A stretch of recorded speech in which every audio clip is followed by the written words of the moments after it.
तपाईँ सबै मेरो साथीहरूलाई र म तपाईँलाई एउटा सिन लिएर आउँदैछु जहाँ चाहिँ म बसेको छु, घर बनाउँदैछु र भविष्यमा यो ठाउँ चाहिँ टुरिज्मको लागि एकदमै बेस्ट, पेदुङको लागि एउटा नमुना, पेदुङ ब्लकको लागि नमुना भएर जान्छ र भविष्यमा यो ठाउँ प्रमोटिङ भएर गयो भने चाहिँ पेदुङ मात्र होइन, एउटा ड्राइभर भाइ दाजुबहिनीको लागि, बिजनेसको लागि, युथको लागि चाहिँ यो ठाउँले गर्दा चाहिँ एम्प्लोइमेन्ट जेनेरेसनको एउटा राम्रो पहल भएर जानेछ।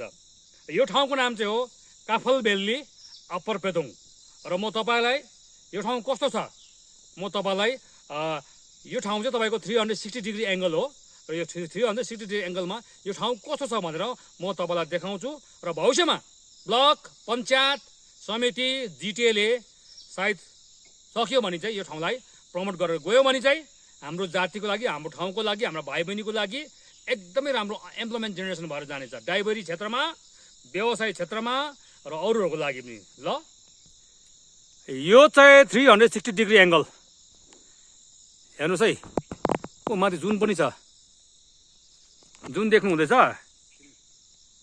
ओ जुन पनि छ है हाम्रो यी जुन।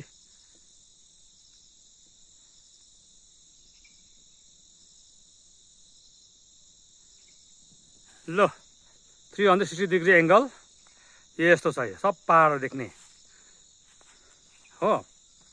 यो तपाईँको सबै सिक्किमहरू, कञ्चनजङ्घाहरू देख्ने, अहिले बादलले छेकिरहेछ र 360 डिग्री एङ्गल तपाईँलाई मैले देखाएको है।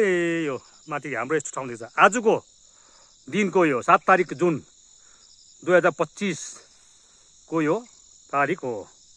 यो 360 डिग्री एङ्गल यसरी बनिन्छ।